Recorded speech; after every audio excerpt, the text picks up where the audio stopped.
Alhamdulillah rabbil alamin. Alhamdulillahilladzi arsala rasulahu bil huda wa dinil haqq liyuzhirahu 'ala dini kullih. Segala puji teruntuk hanya kepada Allah, Rabb semesta alam, yang atas nikmat dan karunia darinya kita bisa kumpul di sini di tempat yang baik, dalam kegiatan yang baik, bersama orang-orang yang baik. Alhamdulillah. Kumaha nama orang baik? Luar biasa ini pada pergianannya. Masa Sunda teh lucu, jatuh aja istilahnya ada banyak. Alhamdulillah. Dan salawat serta salam semoga selalu tercurah kepada junjungan kita baginda Rasulullah Muhammad sallallahu alaihi wasallam beserta para keluarganya, sahabatnya, dan semoga Allah sambungkan kita istiqomah mengikuti sunnah-sunnah beliau sampai akhir hayat kita insyaallah. Ini dia. Alhamdulillah, salam tazim, salam kenal, wabil khusus para asatidz, alim ulama, kiai, tokoh masyarakat, ustazah, siapapun hamba-hamba Allah seluruhnya yang hadir di sini. Jazakumullahu khairan katsiran. Terima kasih diizinkan ngaji bareng di sini. Semoga pertemuan ini membuat Allah ridho, membuat kita tambah dekat kepadanya. Karena ada aslinya di sini Allah kalau lagi ngaji kayak gini tuh rasa aslinya mah nggak pantas ya. Dan maha besarnya Allah. Baru sekitar 6 tahunan lebih yang lalu, diri ini masih di lubang kehinaan, bermaksiat, tinggalnya di tempat maksiat di Thailand di sana, profesinya sebagai bandar judi. Terus sama sekali tidak ada kebaikan pada diri ini. Layak Allah matikan detik itu juga waktu masih tinggal di sana.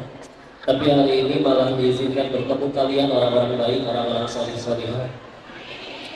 Maka dimohon jika ada kebaikan yang didapat dari pertemuan ini, sama sekali bukan dari si Koko ya. Si Koko cuma hamba Allah yang terlalu banyak dosanya, yang sekarang ini pun juga sedang berupaya mudah-mudahan diampuni dosanya gara-gara ngaji ini. Ya, justru pengen mohon doanya. Ridho mendoakan, terutama bagi kaum hawa ini. Saya berusaha husnuzon, mudah-mudahan ini datang ke keluarga, tapi tetap aja banyak yang perempuannya. Saya husnuzon, ini apa satu laki-laki bawa 3 istri atau gimana? Semangat nambah kayaknya. Insyaallah. Insyaallah. Bu, ngaji apapun ini ada syaratnya. Wow, biasa aja. Ini merong, kayak cuman. Itulah, kiai lain mah nggak ada syaratnya. Ini siapa? Kiai bukan, cuma santri, tapi ada syaratnya. Tapi penting syaratnya. Syaratnya satu, yang diingat jangan si kokonya, tapi pencipta si kokonya. Sepakat? Besok aku taruh dulu handphonenya gitu. Sebenarnya pengen ngaji atau pengen apa bu? Insyaallah. Ada yang belum menikah? Dari jodohnya kayak gimana? Baru diminta lulus dia langsung gagal. Ada yang nyari mantu? Kayak gimana nyari mantunya kayak gimana? Kalau kayak apa nanti pergi ke Taiwan loh. Kita cerita maha baiknya Allah ya. Dan kadang kebaikan itu gak melulu harus sesuai dengan yang kita inginkan. Kadang orang bertanya kayak gini, Pak, kalau memang Allah itu segitu hebatnya, kenapa tidak Allah kabulkan permintaan semua orang? Masing-masing dikasih gitu 10 triliun, 10 triliun, 10 triliun. Mudah tidak bagi Allah? Tapi kalau misalkan semua keinginan orang dikabul, repot. Ya, bakal tambah banyak masalahnya. Contoh, apakah semua yang hadir di sini pengen sehat? Coba Allah kabul satu dunia sehat. rumah sakit bangkrut, fakultas kedokteran tidak laku, apotik ditinggalkan, ya. Maka masalah baru. Apakah semuanya pengen kaya? Boleh, kaya itu boleh asal digunakan untuk amal soleh, ya. Kaya, saya pengen kaya kok biar bisa berangkatin orang tua haji. Bagus, amin, mudah-mudahan sih kaya, ya. Tapi kalau dikabulin satu dunia kaya semua repot. Masjid ini nggak akan ada karena nggak ada yang mau jadi tukang. Ini bapak udah gondrong semua karena nggak ada yang mau jadi tukang cukur. Priangan, tanah priangan, satu priangan sudah jadi gunung sampah mungkin karena nggak ada yang mau bersih-bersih. Pak, buangin sampah saya nih 1 miliar. Dibalas, kamu yang buang nih 2 miliar. Kamu aja yang buang nih 4 miliar. Semuanya kaya soalnya. Repot ya. Tapi ada kabar baiknya, terserah mau kayak gimana perannya di dunia, pejabat atau rakyat, bos atau karyawan, yang kaya maupun belum kaya, selagi lempeng menurut sama Allah, bismillah, mendekat sama Allah. Bisa ke surganya Allah. Izin ya, kita ambil pelajaran. Saya pengen survei dulu, ya. Saya minta semuanya ngebayangin apa yang membuat kalian bahagia. Semuanya pengen bahagia kan? Ya. Sok bayangin. Saya sambil minum dulu boleh? Sok mau ditulis dibayangin boleh. Enggak cantik satu ya.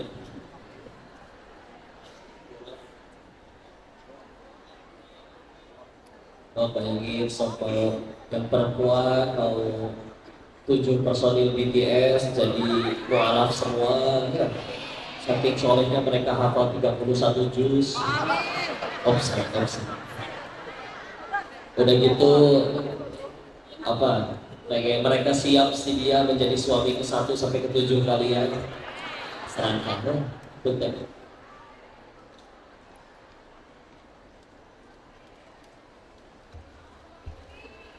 Udah kebayang? Udah ya. Tapi sekarang jawab dengan jujur. Siapa yang diantara daftar tersebut yang bisa membuat bahagia? Siapa yang di dalamnya menuliskan surganya Allah? Angkat tangan. Kehitung jari kan. Yang lain nggak pengen surga atau kumaha? Tapi kalau belum ditulis nomor 1, jangan sampai belum jadi prioritas. Kenapa? Gak kedengeran. Atau kudu kumaha deui. Seperti geus gogorowokan. Gak kedengeran. Oh, gak kedengeran. Kenapa nanti kalau gak kedengeran? Nanti yang nonton aja YouTube-nya ya. Terus, karena ini soalnya udah maksimal berarti kan? Udah, ini nggak bisa diapa-apain lagi. Baca gerakan bibir saya aja ya.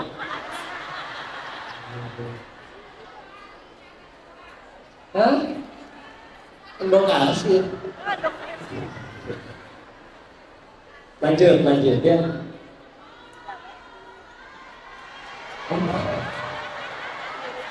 Itu jadi ngaji kayak gini. Ya Allah. Punten ya, saya menyesuaikan. Tadi diminta, saya ketemu AA, ketemu guru-guru yang lain. Saya tanya, atau saya pakai gamisan sorbanan boleh nggak? Jangan, udah kayak biasa ngomong topian, kadang terkadang di pecia, kadang perlu pakai jas, enggak itu gini tuh. Mumpung kalau emang gara-gara itu ibu-ibu jadi pada pengen ngaji, ya alhamdulillah ya.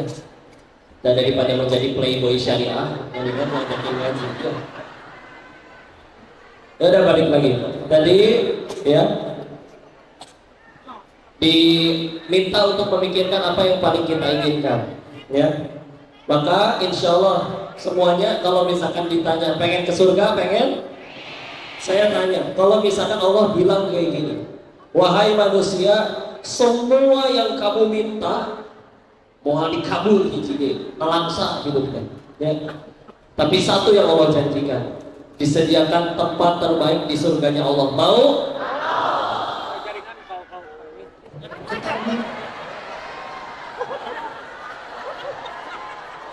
Kenapa? kudu dirukiah ya.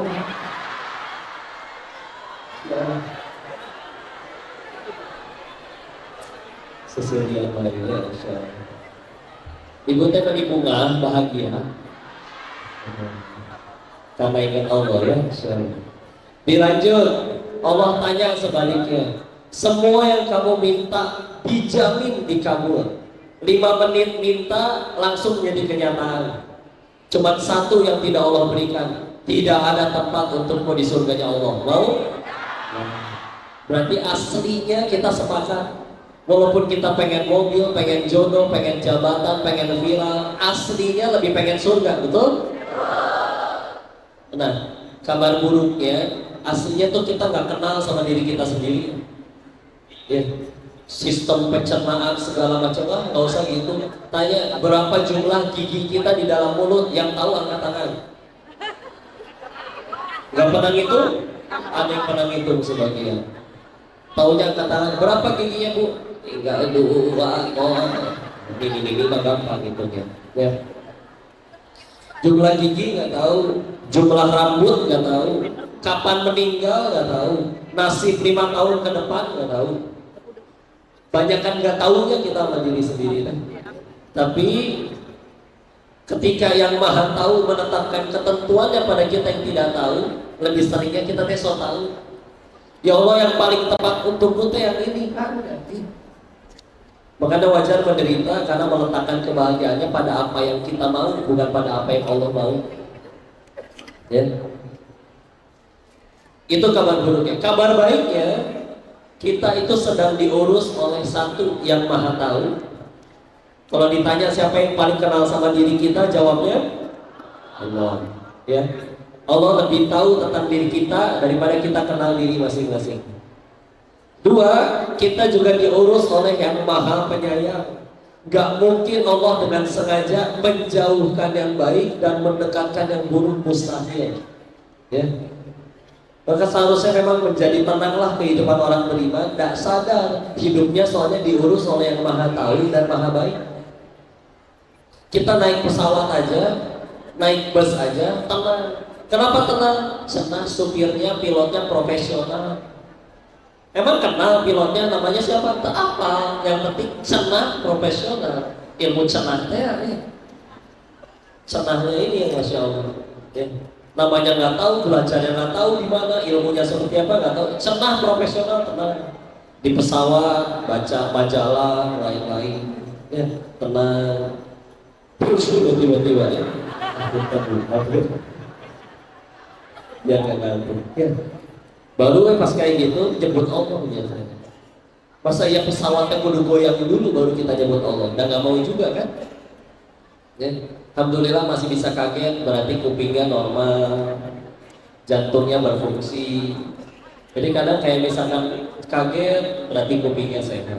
Mules itu kebaikan. Karena Allah kasih sinyal kapan waktunya ke toilet. Coba bayangin manusia tidak diberikan kemampuan mules oleh Allah. Ribet, segagah-gagahnya orang, pidato, ujung-ujung bau. Ini, karena nggak tahu kapan harus keluar, nggak pernah mules, tahu keluar kan gitu. Ya. Maka itu fasilitas nikmat dari Allah. Ya. Ada orang pernah ke sepupu saya nggak bisa kentut, pas berobat ke dokter 8 juta bayarnya. Makanya syukuri yang bisa kentut ya. Seperti tadi. Maka aslinya kita sedang diurus oleh yang maha tahu lagi maha penyayang ya. Diri kita diurus oleh dirinya. Maka kita belajar dari kisah ini ya. Allah adalah yang paling tahu dan paling pengen dan paling berusaha agar kita nyampe ke surganya Allah. Tanda kutip ya. Karena Allah tidak perlu berusaha keras, segalanya mudah bagi Allah. Innama amruhu idza arada syai'an ayyakuna lahu. Surat tahun Ibu? Ayat berapa? 82, benar ya. Ayat kedua sebelum terakhir. Ya. Allah paling tahu dan paling berusaha, paling berupaya. Ya. Kita belajar dari kisah ini ya. Ada satu surat yang disunahkan dibaca setiap hari Jumat. Surat apa? Al-Kahfi. Di dalamnya ada kisah luar biasa. Nabi Musa alaihissalam bertemu dengan gurunya. Siapa? Khidir. Nabi Khidir alaihissalam. Di ayat 60 sampai 82. Ayat berapa? 60 sampai 82. Mudah-mudahan udah pernah baca terjemahannya minimal. Ya. Beliau Nabi Musa komplain tentang 3 hal sama Nabi Musa, sama Nabi Khidir. Saya pengen fokus ke yang nomor 2. Ada anak kecil, tahu-tahu dibunuh oleh gurunya. Kenapa ya? Ya? Suaranya, kamu kata betul. Udah apa? Sisi bunuh. Oh, terasa kurvasutnya. Dari terasa, alhamdulillah. Waalaikumsalam. Kemana ya? Fitnah ya, kudu dicadar ya. Alhamdulillah ya Allah, lu tolong saya ya. Mungkin yang datang ke sini mah dapat manfaat dari pertemuan ini, tapi bisa jadi yang malah dapat dosa saya sendiri karena terlena. Ya. Tapi alhamdulillah udah dilatih di Thailand. Ya. Di sini mah bajunya ketutup semua, di Thailand mah kepala minggu baju ya. Udah mata para rogo belum tentu laki, belum tentu perempuan gitu. Ambigu. Masya Allah. Ya balik lagi. Ya. Ada anak kecil itu mau dibunuh oleh Nabi Khidir. Ditanyakan oleh Nabi Musa, "Nona, pakai bahasa Sunda ya. Kenapa dibunuh?" Ya. Kenapa dibunuh? Baru akhirnya di akhir perjalanan kan baru dikasih tahu. Di akhir perjalanan baru dikasih tahu bahwa ini adalah kehendak Tuhanmu. Tuhanmu mengetahui ini anak bakal murtad dan akan mengajak sekeluarganya murtad. Ya. Nah kita lihat 2 skenario yang ada ya. Yang pertama, anggaplah si anak tetap hidup dan besar menjadi tokoh, kaya, berkuasa dan nurut sama ibunya. Seumur hidup gak pernah cekcok sama ibunya. Tapi satu, murtad sekeluarga ke surga nggak? Ya. Skenario yang kedua, si anak wafat dalam keadaan masih belum akil balik, belum punya dosa, meninggal belum akil balik, ke surga nggak?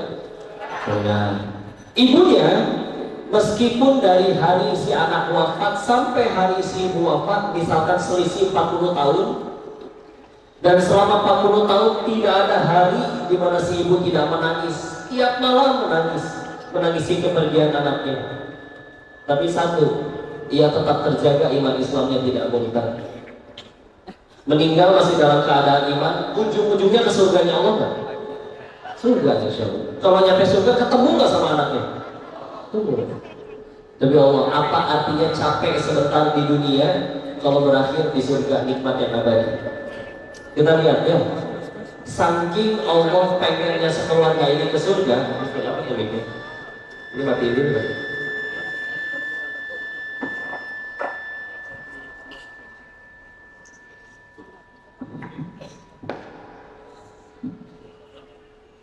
Nah bisa.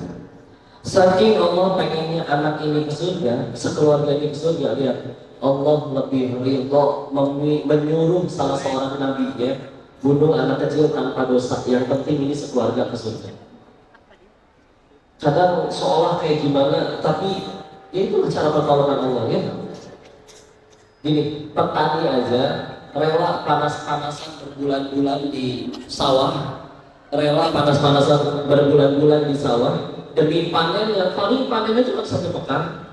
Ya, nggak mungkin panen berbulan-bulan. Panennya masih bentar, lebih lama nanamnya dari biji. Ya, tapi rela. Masa kita tidak rela capek sebentar di dunia, beberapa puluh tahun kalau nyampe itu dia umurnya demi bahagia yang abadi nanti di surganya Allah.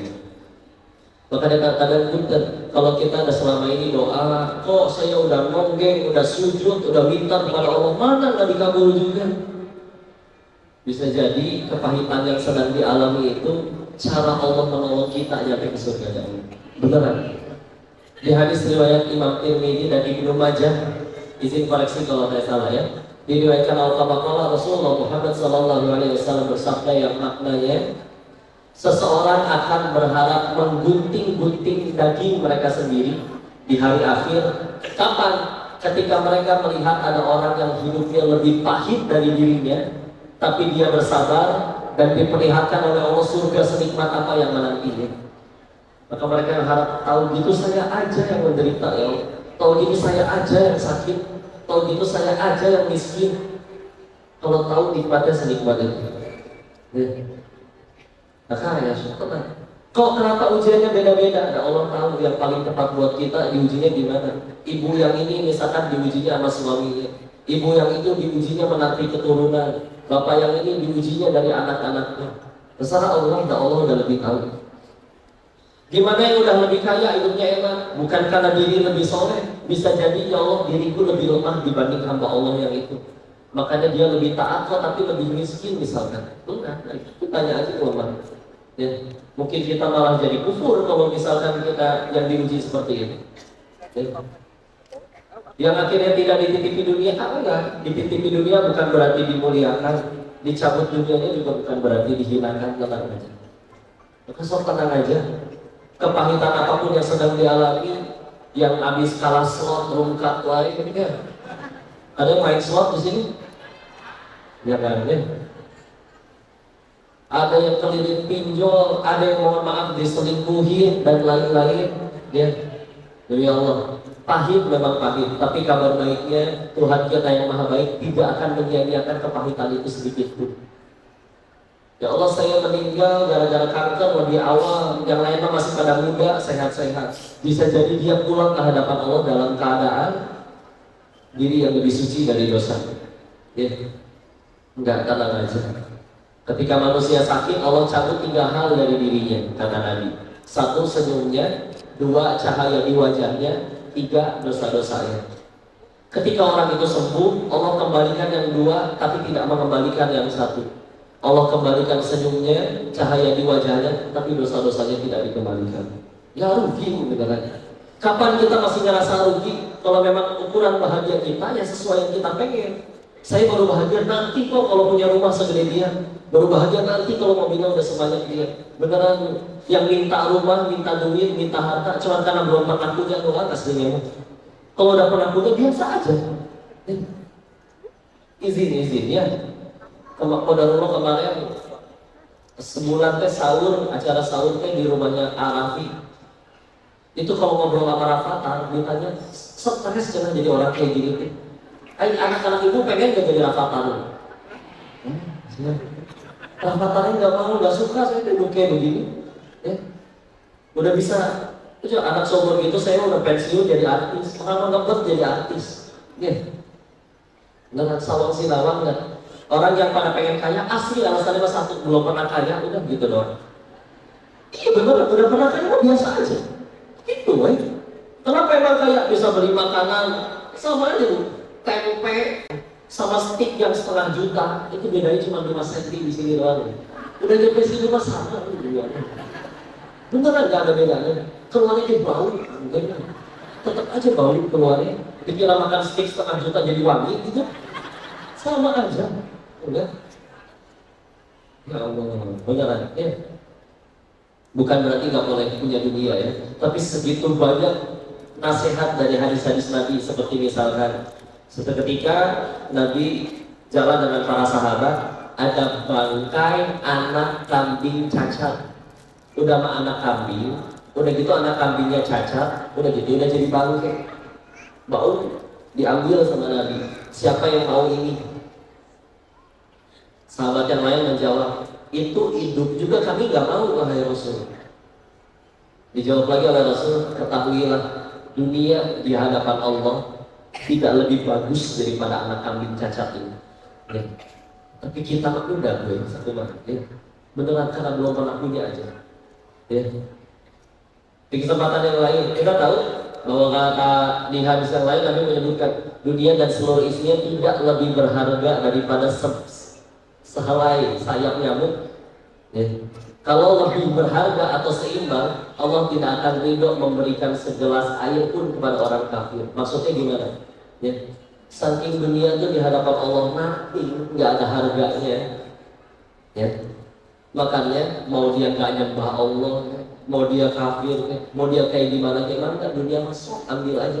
Saking di hadapan Allah nggak ada harganya. Kalau bagi Allah itu bahkan nggak usah seharga emas, seharga apa, seimbang aja sama 11 sehelai sayap nyamuk, Allah nggak akan sudi. Jadi jangan kebalik, nggak, tenang aja. Izin ya, si Koko so tahu ya, gara-gara Koko mah udah pernah ngerasain punya uang banyak, tapi gara-gara haram ya di bandar judi di sana. Ya, tapi itu beneran. Yang kami lihat di sana tuh bener-bener kayak nggak jadi bahagia beneran. Ini ngomong kayak gini tuh bukan sebagai orang yang pernah menang judi terus menang terus akhirnya kalah terus tobat, enggak, tapi dari sudut pandang orang yang jadi tidur juga duit tetap masuk, soalnya yang bikin sistemnya nih bikin sistem judi, entar orang main ada didesain kalah, nggak usah judi lah, tahu mesin capit boneka ya, itu kalau kita beli mesinnya kan ditanya sama tukangnya, ini mau di putaran keberapa ya? Kumaha maksudnya? Iya, nanti kalau misalkan di setting putaran ke-10, dia nyapitnya makin kenceng tuh. Jadi biasanya yang putaran ke-10 yang menang. Nah, itu aja diakali. Coba kebayang kalau tiap kali putaran nyapitnya kenceng terus, atau tiap kali main ada yang menang. Ada bangkrut, apalagi judi. Ya. Dan yang kami terima di sana, beneran, enggak. Pertama ya, awalnya memang akan kerasa senang, tapi setelah beberapa kali nyoba, kayak makan aja. Makan daging pertama kali all you can eat, seneng kan? Tapi setelah perut kenyang, dikasih daging yang sama, mau lagi. Ya. Ketika akhirnya, dulu kayaknya aku akan bahagia nih, minimal kerja, punya kerjaan. Kalau aku kerja pasti aku bahagia. Setelah udah punya kerjaan, kayaknya aku baru bahagia kalau naik jabatan jadi manajer. Nggak ada habisnya. Ya. Saya izin beberapa hal yang kami lihat di sana, izin menceritakan ulang ini kembali. Ini cerita dari orang-orang yang hidup di sana. Dulu yang diri ini dapat paling top sehari cuma di 80 jutaan. Tapi kalau 80 juta kali 30 hari baru 2,4 miliar sebulan. Ya. Dan itu masih bandar judi biasa saya. Banyak yang lebih kaya di sana. Ya.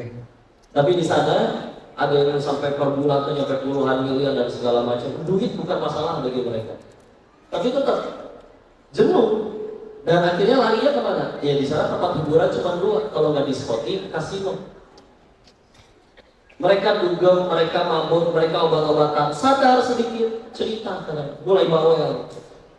Kok tiap hari kayak gini juga masih jenuh udahannya. Kayaknya kok lebih nyaman waktu tinggal di Indo. Kumpul di ruang tengah dikelilingi anak cucu, lari-larian. Kita aja udah kumpul di ruang tengah, tapi kan karena nggak punya kamar lagi. Di sana nggak pengennya seperti itu. Lalu terus gimana? Ya kadang bangga juga sih anak saya kuliah di Jerman, di London, dan macam-macam. Anak yang adik-adiknya masih tinggal serumah, tapi anak kita bosen, paling minta uang jajan ke warung. Anak mereka bosen, ngambil handphone berangkat ke Singapura. Pesen tiket, nggak bawa baju, nggak bawa koper, enggak. Dan di sana banyak mall, bisa belanja. Saking uang bukan masalah. Kapan pulangnya? Nunggu bosan, bukan nunggu duit habis. Tapi nggak bisa bohong. Ketika mereka habis bangga kayak gitu, sambil makan di restoran mewah, di seberang jalan ngeliat cuma restoran tenda, pecel lele kalau di Kutaman, ngeliat ada seorang ibu disuapin makan jeruk sama anaknya, dikupasin, seputih-putihnya dicabutin, dianterin sampai bibir ibunya, bijinya mau dilepehin, ditungguin sama anaknya, dipegangin. Itu muka irinya si bos bandar judi itu lebih terlihat iri daripada orang yang belum pernah punya mobil pengen kebeli mobil. Orang paling nggak punya mobil, ngeliat mobil, keren, coba selfie, foto, dijadiin wallpaper di handphone. Tapi masih ada harapan, saya tinggal rajin kerja bisa kebeli ini insya Allah. Tapi para bandar itu dengan uang sebegitu besarnya, irinya, kayak seorang mengatakan, atau saya itu udah kayak gini buat apa? Uang udah sebanyak ini, posisi sudah seperti ini. Nggak ada lagi yang terlalu mahal untuk dibeli, tapi demi Allah anaknya nggak pernah ngelakuin kayak gitu. curhat mulai lama-lama. Itu anak yang di luar negeri gimana? Kalau mau jujur, terakhir nelpon di bulan lalu, kata dia minta duit. Dia minta duit gak nelpon. Giliran kita orang tuanya kangen nelpon, suka sibuk gak mau diangkat. Giliran minta duit kudu diangkat dan kudu ditransfer hari itu juga. Ya. Nah itu yang masih satu rumah, yang sering jalan-jalan ke luar negeri. Kalau di rumah juga gak pernah ketemu, sibuk di dalam kamar masing-masing. Ibu, Pak, tahu rumahnya orang kaya segede apa kan? Kadang dari ruang tamu sampai kamar anaknya dia harus naik angkot. Tapi kan di kamarnya lengkap, kamar mandi dalam, AC, wifi, internet, komputer, PlayStation, televisi, semua di dalam. Jadi kan nggak mau keluar kamar, mampir ke rumah mereka, bareng sama ojek online duaan. Kalian teh bawa makanan dua-dua, restoran sama, menu sama, kenapa nggak bareng sekalian? Yang mesen beda, kakaknya mesen di kamarnya, adiknya mesen di kamarnya. Saking masing-masingnya hidup teh. Jadi nggak ketemu sama anak di rumah juga. Boro-boro nyuapin kayak tadi. Ya. Kita cerita, atau buat orang di Indonesia usaha lulus aja masih ada yang jahat gitu. Atau buat apa ya saya kerja jauh-jauh kayak gini, usahanya bersinggungan dengan hukum, setiap hari ketemu orang tanpa moral, kadang kemana-mana harus bawa bodyguard, dipinggir bawa senjata api, takut dijahatin orang. Demi duit yang lebih banyak, beneran dapat dan kebeli itu sekolah termahal, guru termahal. Tapi kabar buruknya sekolah dan guru termahal belum tentu sekolah dan guru terbaik. Lepas dari kejadian itu beres selesai, cerita kadang mereka juga.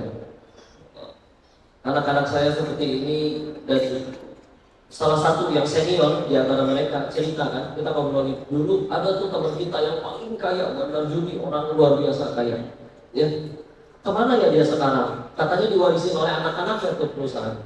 Terus cerita si ini, ih, lu tahu nggak? Dia kan udah meninggal sekarang. Meninggal di mana? Nyaris busuk mayatnya 7 hari di kos-kosan jelek pinggiran kota. Lah, kan masih kaya anak-anaknya. Masa nggak ada yang mau ngurus? Orang anaknya yang naruh bapaknya di situ. Kok bisa? Kenapa bisa begitu? Saya dengerin. Dia akhirnya cerita. Ini ingat nggak? Dulu kan si orang kaya itu selalu ngajarin satu hal ke anak-anaknya. Ngajarin apa teh? Iya, dia selalu berkata, nah kalau kenal orang gak jadi duit, gak usah kenal orang kayak gitu. Percuma buat waktu. Pesannya, nancap tuh mah ke hati anak-anaknya. Suatu hari bapaknya udah sakit, gak kaya lagi, perusahaan dan harta sudah diwariskan, gak jadi duit kan? Gak ada yang mau ngasuh bapaknya. Terus gimana? Ada kos-kosan tuh pinggiran kota 700.000 sebulan, taruh aja di situ. Bahasanya ditaruh, ditendeng. Itu teh bapak sorangan, bukan barang.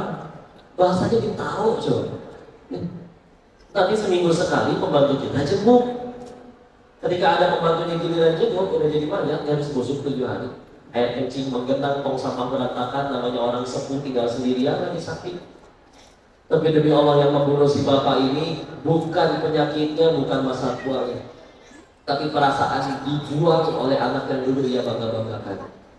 Bisa nyata benar.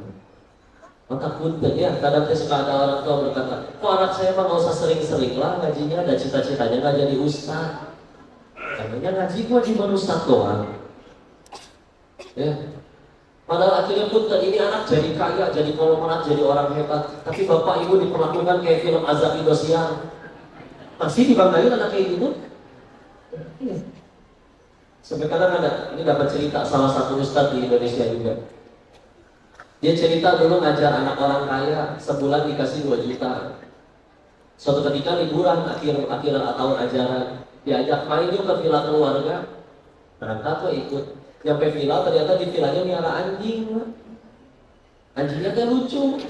Disuruh duduk-duduk, disuruh loncat-loncat, disuruh salaman-salaman, disuruh narik angkot. Dari permulaan ya. Itu lucu, udah ditanya, anjing bisa gitu? Iya dong, kan ada les anjingnya. Ada les anjing? Ada. Berapa biaya les anjing? 8 juta sebulan. Lihat kayaknya. Majikannya belajar ngaji, diajar adab 2 juta. Anjingnya dilesin 8 juta. Besoknya waktunya ngaji nggak datang si ustadznya. Ditelepon, Ustadz, nah nggak ngajar lagi. Iya, enakan ngajar anjing. Ya artinya beneran. Akhirnya dirayu sok atau ngaji, misalkan ngaji. Nggak cuma harus jadi ustadz doang pengen ngaji, nggak pengen punya anak yang sopan, beradab, berakhlak. Ya udah sok ngaji. Di mana ngajinya? Kita punya uang nggak? Bayang aja gurunya suruh datang ke sini. Oh ternyata nggak usah jauh-jauh tuh tetangga banyak guru ngaji. Berapa biasanya? Ya tetangga sih pada bayar 500.000 sebulan. Mahal amat. Sudah. Jadi hati. Kayak nggak jemput deh. Bukan rambutnya, bibirnya dijemput. Cangkemos sekalian ya. Giliran di Bogor ada lembaga bimbel. Saya tinggal di Bogor ya. Di Bogor ada bimbel bimbingan belajar, ya. Ada spanduknya gede, paket tulisannya 80 juta persiapan ke surga ya, pakesan mahal. Begitu dilihat spanduknya dari dekat, paket persiapan masuk PTN, perguruan tinggi negeri. Di angka 80 jutanya ada bintang tanda keterangannya. Di bawahnya baru biasanya ada tulisan kecil kan, bintangnya artinya apa? Keterangannya kalau bahasa kita kan, etagi cantik lulus. Nanti itu kan lulus mah tergantung kampusnya, bukan dari bimbelnya. Tapi tetap aja ada orang ini deal yang bagus nih, demi masuk perguruan tinggi negeri itu wajar persiapannya bayar 80 juta. Ya. Tapi demi masukin anaknya ke surga 500.000 kemahalan. Alhamdulillah, investasi terbaik itu. Iya, nah aku yakin mau ditanya, kamu orang tua meninggal, ya, berapa memang followers anakmu? Mau ditanya kan? Nah kalau misalkan gara-gara dia centang biru, IG-nya langsung ke surga gitu, udah ya, tenang aja. Jadi, punten ya, ini sebagian dari yang bikin kami pulang waktu itu di sana. Itu mereka yang menjalani ngerasain seperti itu. Saya tetap gak percaya waktu itu. Ada nggak yang tetap sampai akhir hayatnya Badar Judi itu tetap kaya? Coba cari. Tanya ke beberapa kasino, ketemu sama manajer-manajer yang paling lama, paling tua. Nanyain pendiri kasinonya kemana? Kan udah mati kena HIV/AIDS. Ya. Nah kasino yang itu kemana bosnya pendirinya? Kan udah agak gila sekarang, anak istrinya dulu minggat sama laki-laki lain. Terus yang di belakang ada kasino lagi. Ya kan dikhianatin anak buahnya, sekarang masih di penjara. Ada nggak yang masih kaya sampai detik ini? Ada yang itu kasinonya, rumahnya di belakangnya gede. Tapi kan anak-anaknya mati overdosis narkoba semua. Gak ada yang kayak gini. Udah. Izin saya bertanya ya. Kita manusia punya keinginan tidak? Nah, Allah punya keinginan juga tidak? Punya. Allah ingin kita selamat, Allah ingin kita tentram ya. Terus dari akil balik dosa, dari lahir sampai detik ini, jawab dengan jujur. Kita lebih banyak ngejar keinginan Allah atau keinginan diri sendiri? Anggaplah kita ngejar keinginan sendiri, sebagian bahkan sudah tercapai. Yang pengen kaya dia ada yang berhasil kaya, yang pengen viral ada yang berhasil viral. Tapi setelah itu semua tercapai pun, apa dia langsung menjadi manusia yang bahagia seutuhnya tanpa pernah sedih sedikit pun? Masih ada. Terus yuk, harus berapa kali patah hati dan kecewa lagi baru kita sadar bahagia itu bukan pada apa yang kita suka, tapi apa yang Allah suka. Maka lihat para nabi, orang yang ngejar yang Allah suka. Nabi, orang-orang soleh terdahulu, pahala lebih banyak, dosa lebih sedikit, bahkan terampuni, ujian lebih parah, tapi tetap jadi orang yang lebih baik. Kenapa nggak ada kundungan? Kabayang nabi kita kundungan. Wahai Rasul, kenapa engkau tidak berdakwah hari ini? Ampun, kembali dinilai itu bangkrutnya di hati. Ya Islam tidak akan sebesar ini kalau Nabi kita gampang ngambek. Ya, tapi Masya Allah, bersatu dicaci, dimaki, bersatu seluruh jin dan manusia ingin mencelakai pun Allah nggak berikan izin, nggak akan jatuh sebagai rambut. Wa iyyamsaskallahu bidurrin fala kashifa lahu illa hu wa iyyuridka bi khairin fala radda li fadlih yusibu bihi man yasha'u min ibadihi huwa ghafurur rahim. Ya. Surat 10 Yunus ayat 107. Kalau Allah inginkan kebaikan pada seorang hamba, kemudorotan pada seorang hamba, bahkan ada yang bisa ngilangin, begitu juga kebaikan. Ya. Cuma jatuh gimana ya? Kita sudah menurun kualitasnya dibanding waktu dulu masih kecil misalnya. Waktu kecil kita mudah bahagia, dikasih uang jajan 2.000 udah seneng, nyanyi gak jelas ditepuk tanganin udah seneng, dan gak mudah stres. Ya, dicaci orang biasa aja, berantem sama teman benjol 5 menit kemudian udah bayan lagi. Yang berantem ibunya biasanya. Lah kami harus benjol sama dia, anak kecil mah sederhana. Benjolnya udah gak sakit, dia punya bayangan yang saya punya bayan. Gak ada masalah nama baik, pencemaran nama baik. Aneh. Kebayang anak PAUD TK pulang nyampe rumah, "Ma, panggilkan pengacara keluarga kita." Mana deh? Anak TKA tadi menghina saya di depan PKB. Itu pencemaran nama baik, saya tidak terima. Kita bawa mereka ke meja hijau. Dibawa ke meja biliar terus ibu sama hijau ya. Ya gitu. Enggak, anak kecil mah gak sakit hati. Orang udah gede, Masya Allah, dihinanya satu, ya. Kalau satu orang pengadilannya berbulan-bulan, biaya habis ratusan juta buat pengacara, ya. Kayak gitu, akhirnya dapat nama baiknya, manusia kembali memujinya. Tapi kalau Allah masih benci karena dia belum tobat, itu dia dapat apa? Demi nama baiknya, ini capek kadang jadi orang dewasa. Kayak segala nggak usah dikejar, udah. Dan dulu kita bisa bahagia tanpa alasan. Kenapa anak kecil lebih mudah bahagia? Sederhana. Dan di hatinya belum ada pesaing Allah. Kita makin gede, muncul ilah-ilah lain di hati kita. Oh, saya baru bahagianya nanti kalau rumahnya udah segede gitu. Oh gitu ya, rasanya punya jabatan enak, gajian, percuma gajian segini. Saya baru bahagia nanti kalau punya jabatan. Nah, kenapa jadi kayak gitu? Makanya karena Islam itu melepaskan manusia dari perbudakan secara nyata. Dulu diperjualbelikan, sekarang juga manusia masih diperbudak, tapi oleh keinginan itu. Ya, pengen selalu terlihat langsing, misalkan para ibu. Makanya setiap kali foto tahan nafas gitu. Manusia sampai menciptakan benda yang namanya korset demi terlihat langsing. Berhasil terlihat langsing, wajahnya biru, kurang oksigen. Biasa. Ya, demi itu Masya Allah. Dan akhirnya nyampe ngerepotin yang foto. Oh, ulang fotonya, jangan kelihatan gendutnya. Kok dia yang banyak makan, kita yang dimarahin gara-gara dia yang kelihatan gendut. Nih, sampai ya. Nih cek ya, saya pengen tanya juga di masjid ini, survei di tiap masjid. Bu, saya boleh tanya, ibu kenapa kalau fotonya nggak bisa satu kali? Pasti lebih gini. Kan ada ibu makanya gitu. Oh, dari angel yang lain, sudut yang lain. Coba survei ya. Ibu foto 10 orang. Yang 9 senyum sempurna, ibu perut sorangan, diulang lagi.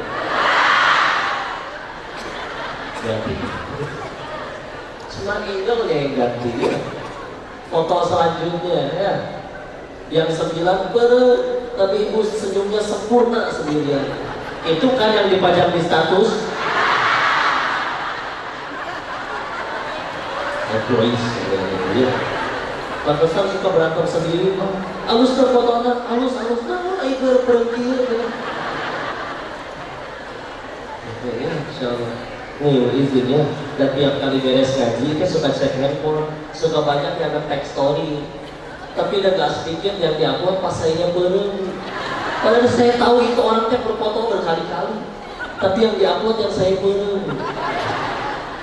Gara-gara pasti pas bagusnya gitu. Insyaallah ya. Capek ya, Insya Allah. Udah Bu, tenang aja ya, terima aja. Jangan takut jadi tua ya. Kenapa jangan takut? Jadi nggak bisa mundur lagi ya. Nggak perlu sibuk-sibuk menjelaskan. Si Koko nggak tahu. Dulu ibu waktu pakai seragam SMA masih muda, lucu lah. Siap. Ya. Ibu pengen tambah lucu sekarang Bu. Ibu pakai lagi sekarang seragamnya. Pecah ini lagi ya. Oke. Dan biasalah ibu mah. Udah tenang, diatur. Apa nih? Oh kelapa gitu. Hitung jarak saya dari sini ke minuman ya. Hiji, 2, nyampe. Sekarang hitung jarak airnya nih dari gunung, dari pohon kelapanya nyampe ke sini. Lebih jauh mana? Lebih jauh kelapa. Nggak ada di sini. Bisa diminum langsung gratis. Gratis kan? Kirain suruh bayar. Ya. Takut masalah rezeki. Sebelum ini otak belum jadi aja kita udah dijamin rezekinya semuanya. Di dalam jamin, nah otaknya belum jadi. Tapi orang tuanya seperti apa pun tak boleh jadi. Ibunya makan apapun masuk jadi rezeki bagi si jahil. Otaknya belum jadi, belum bisa mikirin rezeki. Jadi, ya. Demi Allah ya, kita tidak akan bisa mati sebelum salah satu alasannya rezeki yang sudah Allah tentukan dulu sebelum kita diciptakan masih di alam rahim. Allah sudah tentukan itu belum kita terima semua. Ingat hadis Arba'in nomor 4 dari Abdullah bin Mas'ud. Nabi bercerita yang artinya Allah Rasulullah SAW bersabda yang maknanya diceritain itu 40 hari di dalam rahim kita masih jadi setetes mani nutfah, 40 hari kemudian jadi alaqah segumpal darah, 40 hari selanjutnya jadi mudghah segumpal daging, 120 hari 4 bulan kan berarti baru ditiupkan ruh sekaligus ditentuin rezekinya. Gak akan mati itu orang sebelum rezeki yang udah ditentuin hari itu diterima seluruhnya. Dulu ketemu AA waktu di 16 Maret di BSD kemarin, cerita beliau, ada ulama cerita ada orang masuk ke dalam sumur jatuh, minta tolong, ditolong sama orang naik pakai timba. Begitu nyampe suruh tenang dulu, dikasih minum segelas susu. Beres minum udah tenang ditanya, ayo bapak kenapa bisa jatuh? Diceritain, saya nggak tahu ya, diperagain. Saya tadi cuma berdiri di sini, jatuh lagi ya. Tapi jatuh yang kedua mati. Maka kata ulama yang menyaksikan hal tersebut, orang tadi masih punya rezeki 1 gelas susu lagi. Makanya dia udah di tempat matinya pun kacing naik dulu buat ngejemput rezekinya, baru boleh dia mati. Nah kan, ya. Dan rezeki manusia aslinya cuma 3, ingat? Yang dimakan jadi kotoran, yang dikenakan lalu menjadi usang, dan yang diinfakkan di jalan Allah. Ulangi, yang dimakan jadi kotoran, yang dikenakan jadi usang, yang diinfakkan di jalan Allah. Ya, siap. Ya. Ibu cek, ini ada minuman misalkan yang saya bawa pulang. Begitu nyampe tengah jalan, tumpah bahe, ternyata dimakanin semut. Ya udah, saya cuma disuruh Allah nganterin minuman ini kepada hamba Allah yang lain. Udah. Jangankan inilah, sekarang keluarin handphone masing-masing, cek saldo internet banking. Duitnya atas nama siapa? Masing-masing. Tapi sebelum lewat sini, belum jadi rezeki kita. Namun banyak udah duitnya atas nama kita di bank. Tahu-tahu dapat telepon, Pak, aku belajar nyetir, nabrak. Hah? Terus gimana? Harus gantiin, Pak. Berapa deh? 4 miliar. Hah? Pak, kamu nabrak apa? BMW, opat, Pak. Itu milih-milih aku nabrak teh ada. Nabrak naon teh aku nu mirah teh. Enggak, ternyata rezeki bengkel. Sebelum lewat sini belum jadi rezeki kita. Ya. Baju, iya, pakaian. Makanya kita tahu ya, para wanita itu salah satu paling berat ketika menghadapi sesuatu yang namanya diskon.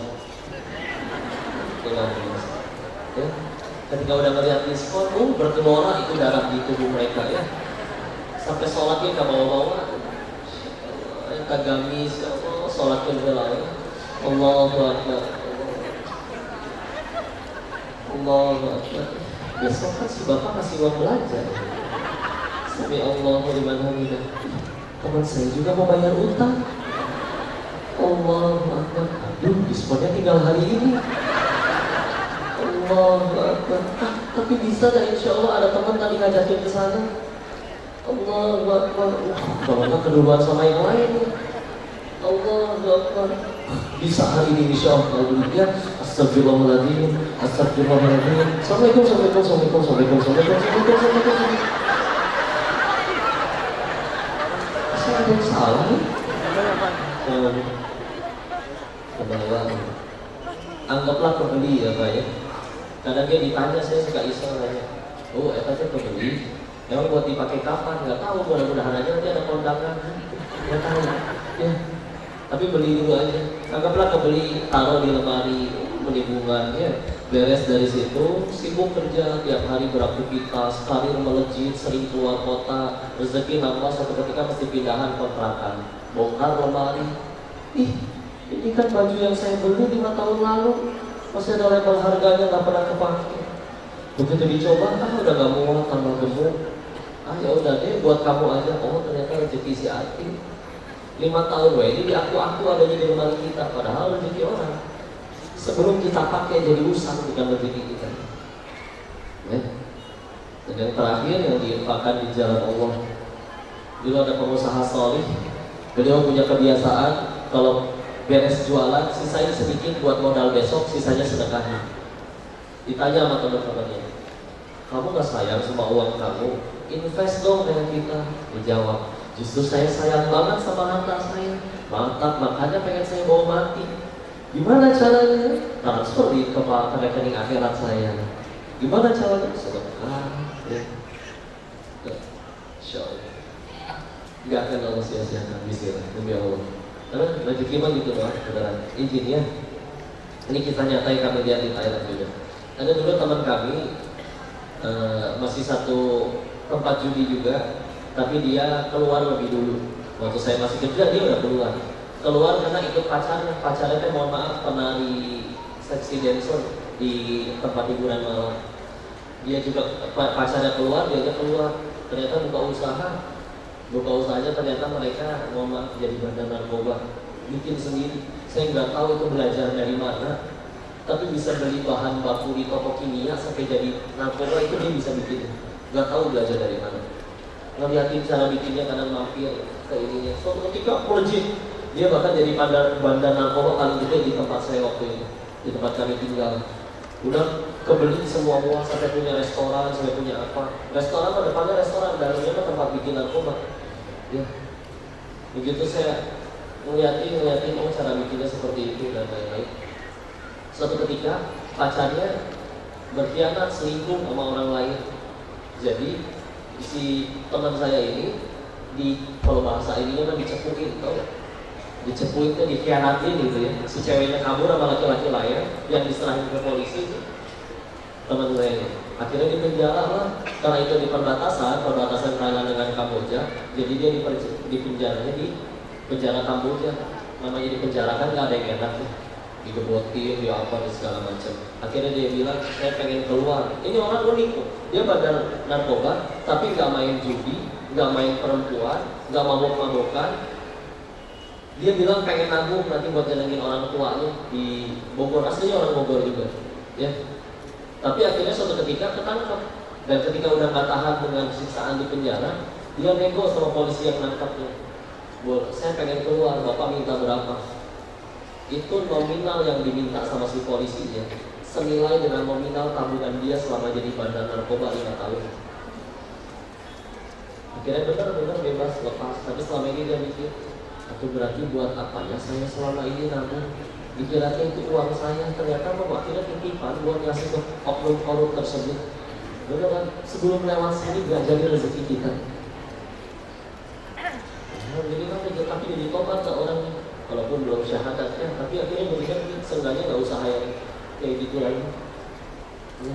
Karena benar-benar sadar ini benar ya, udah di kantong kita ini belum kita makan, belum jadi rezeki kita. Ya. Benar akhirnya seperti ini. Ya. Saya kira itu uang saya ditabung selama ini gak koya-koya, teman-teman yang lain mau koya-koya segala macam. Dia bandar narkoba yang budiman. Mana tuh bandar narkoba budiman? Karena rajin menabung dan tidak sombong soalnya. Tapi ya Allah gitu. Gitu kan. Hanya pelajaran alhamdulillah. Tinggal gimana caranya kita mau jadikan itu jangan tambah dekat kepada Allah.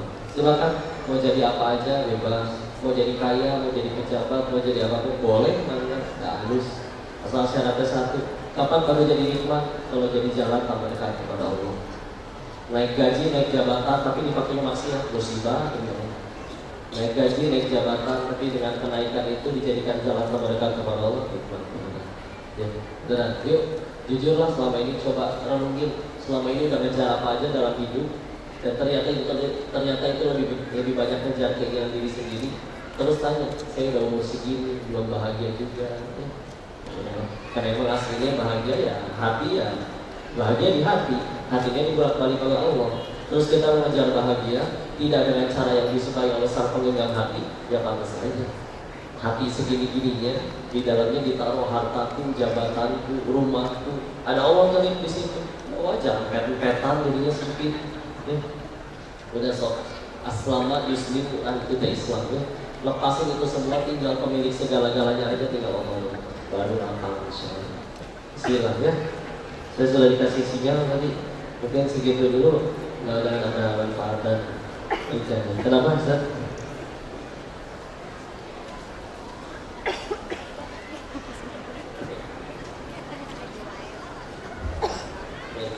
Ini jadi sekarang apa ibu? Ya udah, bismillah. Tadi disampaikan mau sungguh dulu ya untuk jadi pahala jariah buat kita semua untuk mendukung dakwahnya masjid ini, Irema di sini, Ikatan Remaja Masjid supaya akhirnya makin terkenal. Nah aslinya mah jujur ya, orang kalau pengen jadi koki yang jago ada sekolahnya, sekolah masak. Pengen jadi ahli bahasa Inggris ada sekolahnya. Tapi kalau pengen jadi orang tua yang baik, istri yang soleha, ya, anak yang santun, nggak ada sekolahnya. Ada ya di sini pengajian kayak gini aja, ya. Makanya bangga silakan. Kalau ingat tidak akan Allah sia-siakan setiap yang keluar. Nggak, saya tidak minta memberikan yang banyak ya, tapi memberikan yang terbaik. Kok ngasihnya 10.000 tapi pahalanya bisa lebih gede daripada 1 miliar. Kenapa? Nggak 10.000 di kantong tinggal 2, satu yang obo, satu yang korek. 10.000 apa 5.000? Ya Allah, yang terbaik ini ya Allah yang saya punya. Bismillah, kau tidak akan bagi yang tadi. Bisa jadi lebih gede daripada yang sedekah 1 miliar, padahal di rekeningnya ada 10 triliun. Tidak terasa. Ya, bismillah. Yang penting terbaik diniatkan Allah ya. Semoga Allah langsung terbaik ya. Yang di atas ada sebutnya juga ada. Mohon izin kan ya. Kita ada sesi tanya jawab. Oh gitu ya. Siap.